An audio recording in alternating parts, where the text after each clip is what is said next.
If you are like me, you like to set New Year's resolutions or goals. My goal year is actually not with the calendar year. I got a system I started, and I started the end of March. And so I go from April to the end of March now in my goal year. But regardless of when your goal year is, if you're like most people, right now as I record this, it's the last week of the year in 2020. So a lot of people are busy evaluating their past year and looking forward to their coming year, and that's a fantastic thing to do.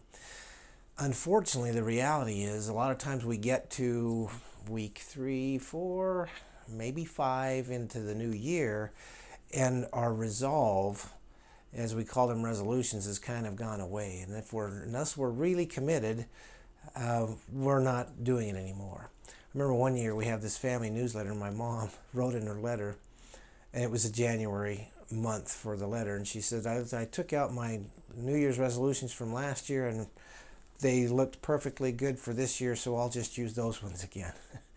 And while humorous, that's the reason it's humorous is because that's really true for a lot of us. Well, what's something you can do to actually turn your New Year's resolutions or your goals into a reality?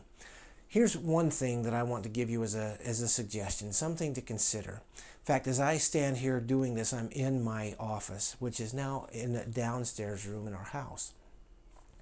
There's a reason I moved it downstairs, because upstairs I had more distractions. I had the window that faced the street. I'd have traffic going by occasionally. When school would come out, the kids would walk by, and it was a distraction that caused me to be less productive than I otherwise would be. Down here, I've got the backyard outside this window. I don't have the street traffic, noise or distractions or whatever else, and I'm a little bit more secluded in the house. The clue with that is our environment has a big impact on our ability to produce. So here's the recommendation for you. Take that list of goals, your New Year's resolutions that you've got that you're working on, and look at it and say, okay, what about my environment is getting in my way for me to get this goal? And what about my environment is helping me achieve this goal?